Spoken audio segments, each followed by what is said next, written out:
Hi everyone, it's Tom Panos here. I've got with me Brian White, the chairman of the Ray White Group. Welcome, Brian. Good, Tom. How you going? Good. Thanks for joining me, Brian. The first thing I want to do is, just in case there are people out there that are watching this that don't know the full Brian White history and how you relate to the group, can you give us a 60-second version of you and how Ray White came about? Well, my grandfather was Ray White, and he started in a very small Queensland country town and in an old shed, which we've subsequently found and restored, and that was about 110 years ago. He eventually moved to Brisbane for the sake of his schooling for his family and re-established his business there, and my father joined him post the Second World War, and we've gone on from there. I joined the company then, at the right time, and so we've had an overlapping of generations. I remember my grandfather very clearly, and obviously I work closely with my father, and my sons now all have roles within our broad family operation. Okay, so when we talk about broad, Brian, what does Ray White, the group, look like in 2013 in terms of size? And you've got divisions, you do home loans, you do a lot of things. What's it look like, number of offices and where you're represented in the world? Well, we don't know how we're represented in the world, but we're certainly very comfortable, and never comfortable, but our position in Australia and New Zealand is good. That's been the result of a decision we took almost 30 years ago now, 25 years ago, to expand beyond our initial base of Queensland. We have a terrific business in Indonesia. We're just growing offices at the moment, opening offices at the moment in India, and we have some pretty spectacular announcements to make, which we made over the next few months, of some other locations. So geographically, we're broadening, and we're very keen to keep doing that.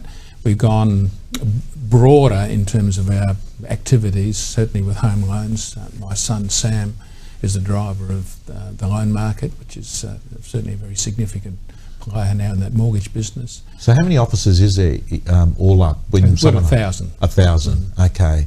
And your mortgage business is a huge business. I mean, when people talk about Ray White's, they can't help but make reference to how big that arm of home loans is.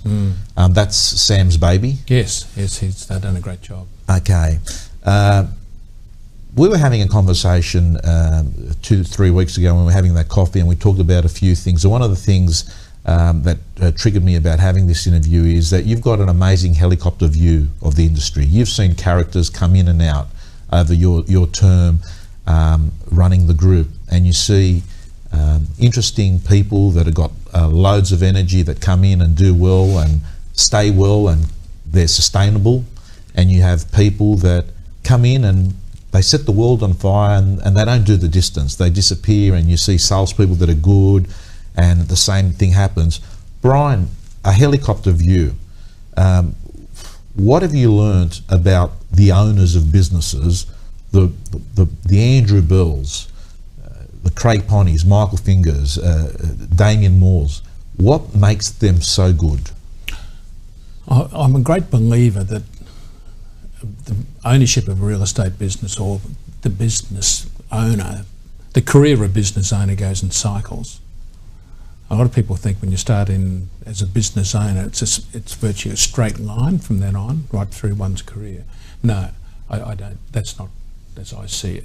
That there are quite a few transition points along the way, and those transition points need to be navigated and understood. And often, going through that transition is much a mental process and an understanding of what one really wants to do as anything else, in terms of even basic skills. So the journey of a real estate owner is not just a straight line. You get involved and you just keep going flat out. It requires transitions, and for us as a franchisor, understanding that and being able to relate to our members and communicate in that form is really quite critical. Okay, so what you're saying is one of the skill of a franchisor is that depending on what cycle or stage of a owner is, that you've got to work with them at that stage. You can't do a one size fits all, this is how we do things. That's in many ways is the concept of challenge, Tom, I believe is the great integral quality of a franchisor. So we have to be prepared to challenge in a very positive way where each individual owner is at a particular point of time. And the thought that you might say, I'm just a brand manager, I don't see that as franchisor. I don't see that as earning it's earning your keep.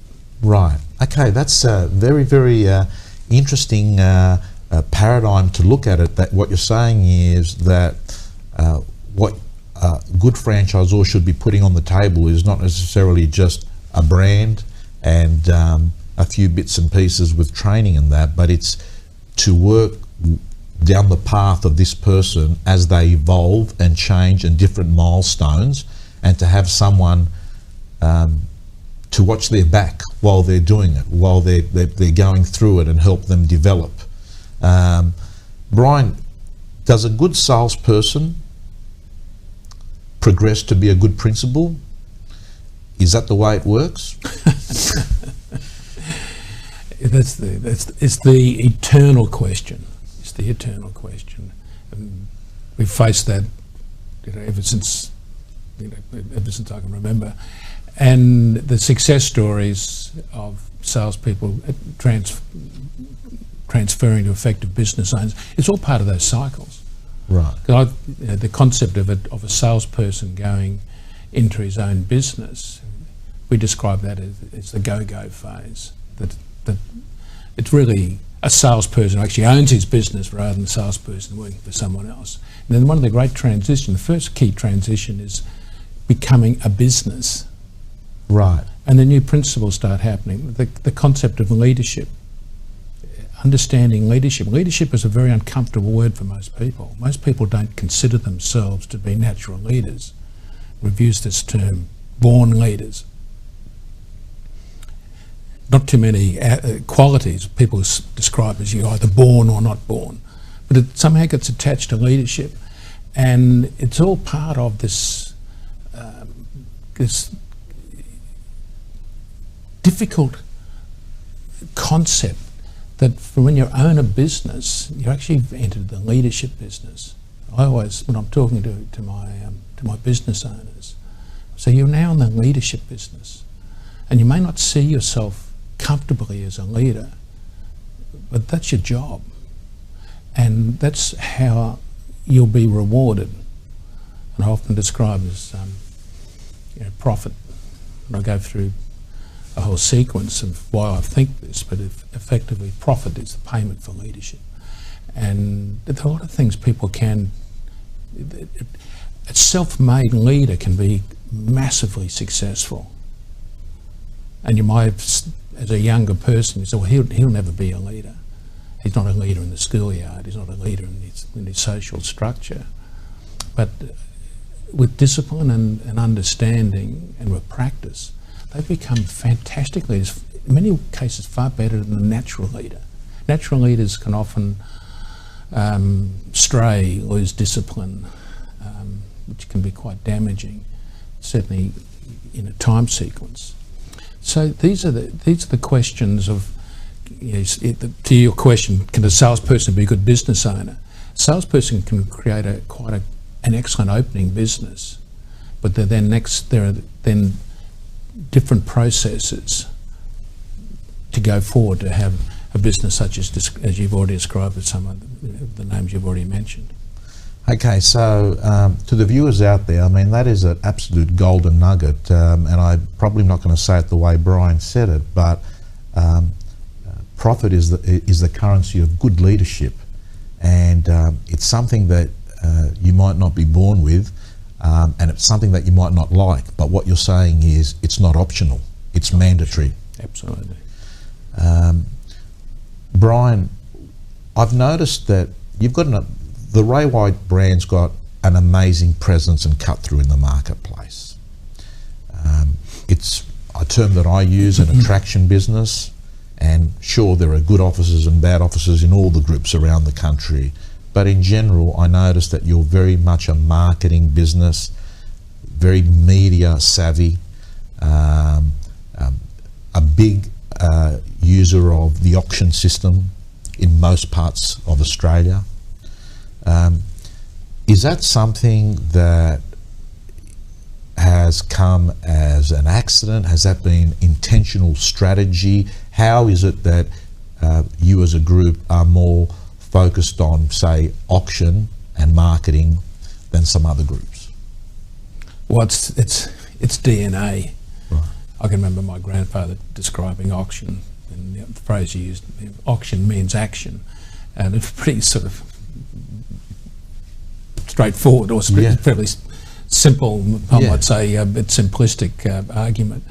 But you still remember it? I remember him saying that, and my father was very much the same. He was a great believer in that. So we would, if the auction process was not a valid process, then our company wouldn't be nowhere near the size it is. I mean, our market share, our auction market share is at least twice what our overall market share is, and we monitor that actually. Well, in some areas, auctions are not really applicable, and we have some wonderful businesses that do very, very few, if any, auctions. So, once again, understanding individual markets is critical.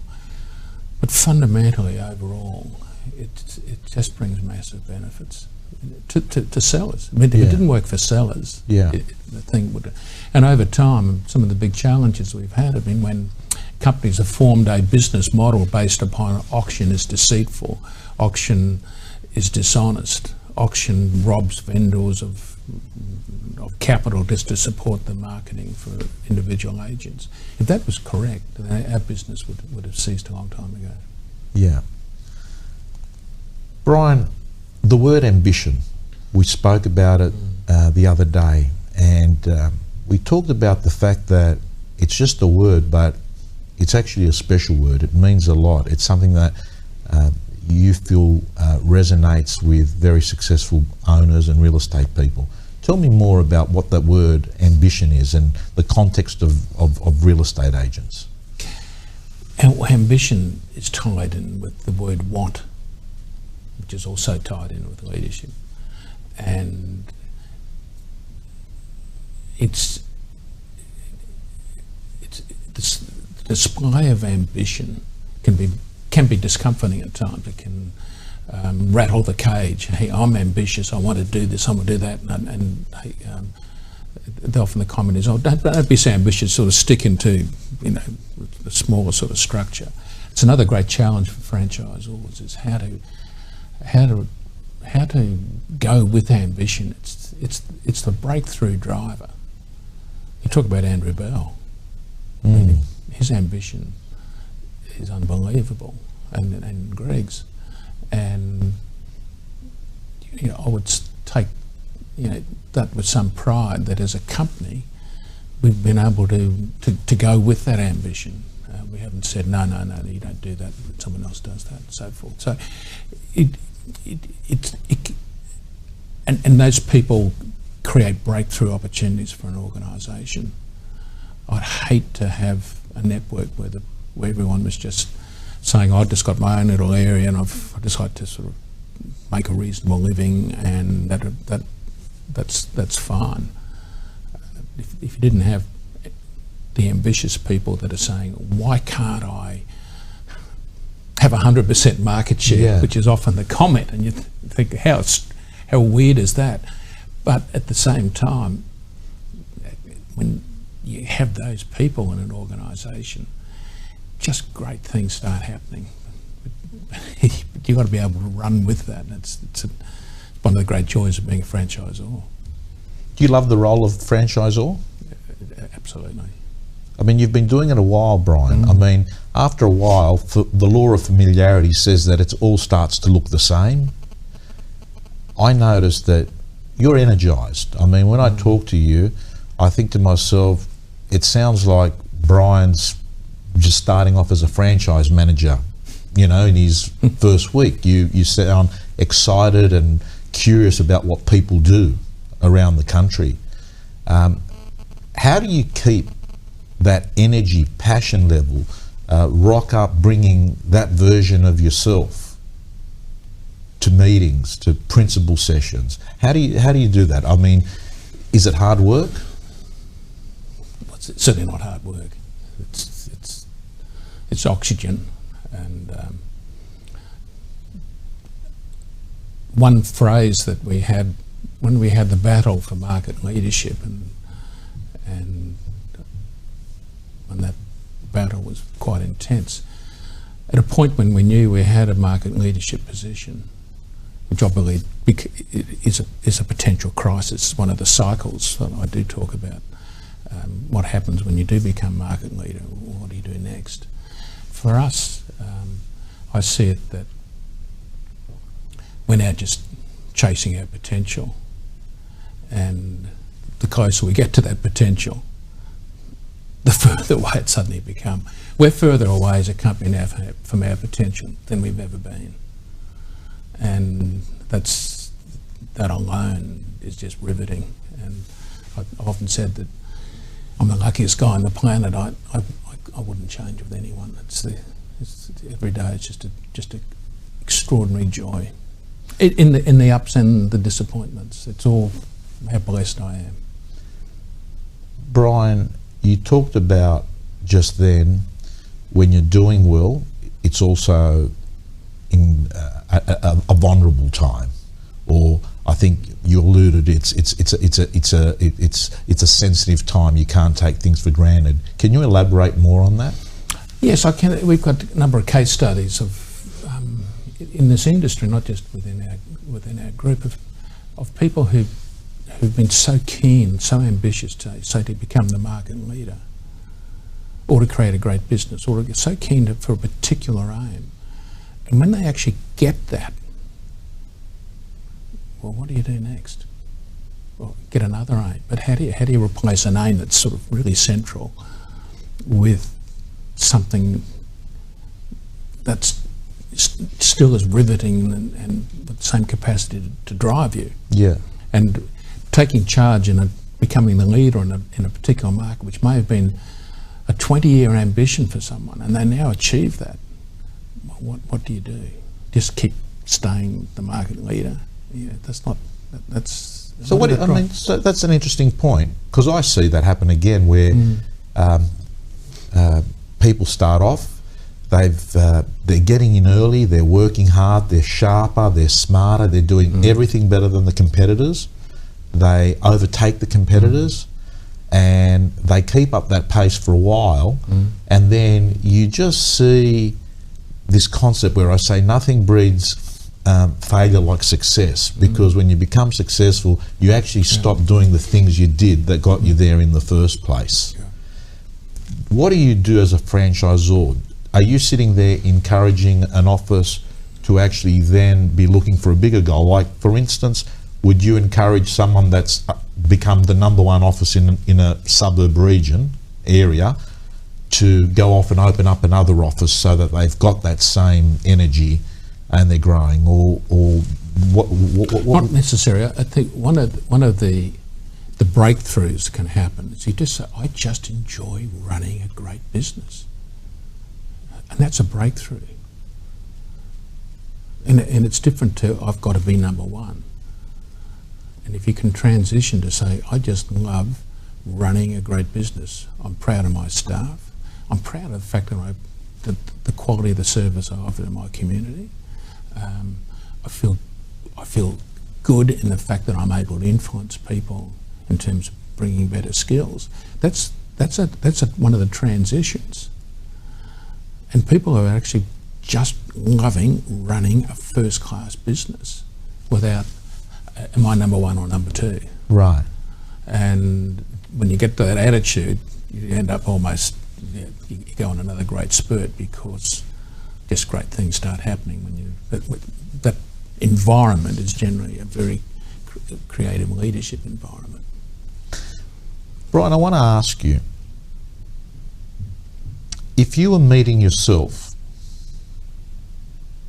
40 years ago, what would you say to you 40 years ago? Now you've had a lot of experience, you've met thousands of people. What would you say to you about being a better real estate person, being a better franchisor, being a better business person? What advice would you give to you? Because there's a lot of young people watching thinking, hey, I might take a shortcut here and learn from what everyone else has done right and wrong, and try and do it in a quarter of the time. I would say have more confidence. I can remember so clearly that the time we made the decision to go interstate. I mean, that I didn't. It was just it didn't sleep. Talk about 2 a.m. club. I was awake at 2 a.m. It was the best years for my dog's life. Every 2 o'clock, 2 a.m.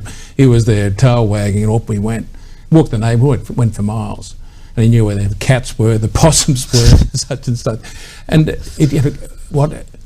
was at that stage of saying, well, how could we from Queensland become effectively, substantial national business from Queensland? But then if we didn't have a go, we didn't have a future anyway. So it was like we backed. We didn't approach that exercise front on. We almost backed into it by saying, well, we just have to do it. And right. Then, but I wish I had more confidence. I had the confidence today that, and I didn't really understand leadership then either. And one of the things that often happens in generation moves is these issues are not really well talked about. My father, when he called me in one morning and said he was about to remarry after my mother died, and he sat and said, oh, look, I'm getting married in a couple of weeks, which of course he knew. He said, well, here's your desk, I'm out of here, and good luck. Go get him, Tiger. Go get him.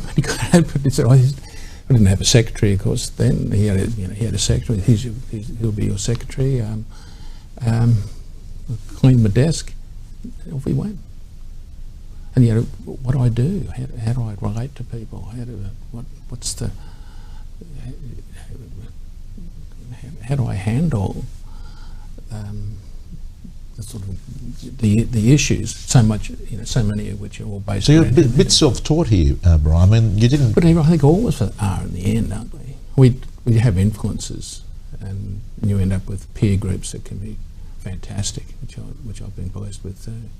Leadership back then and leadership today, does that mean a difference to you? Oh yeah, I didn't understand. I didn't understand any of this. Can I ask you, what's leadership mean to you today? Because it is a term that can mean different things to different people. We know that it's important, and we know that it means something to a salesperson, it means something to a business person in their first year. It meant something to you 40 years ago, and it means something to you today. What does it mean to you today, Brian?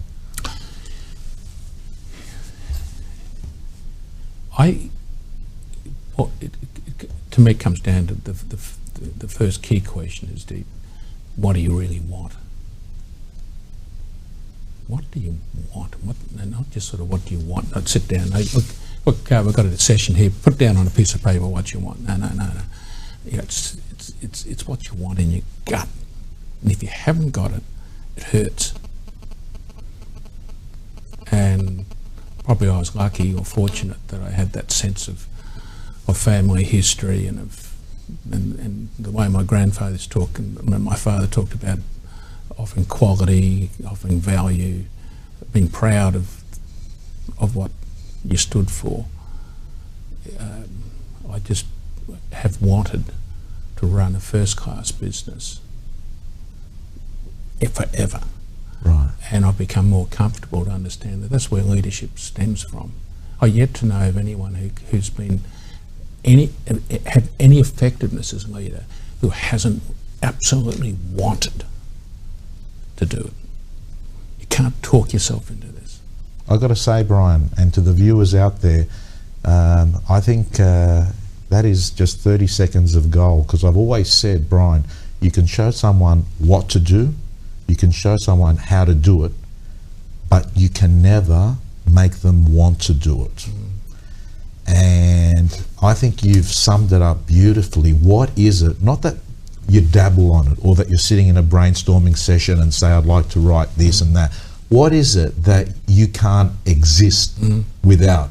And contemplating on that, spending the time to contemplate what is your meaning on this planet meant to be, and to focus and have daily actions and behaviours to achieve this thing that you're meant to be doing is so critical. And Brian, it appears you found that.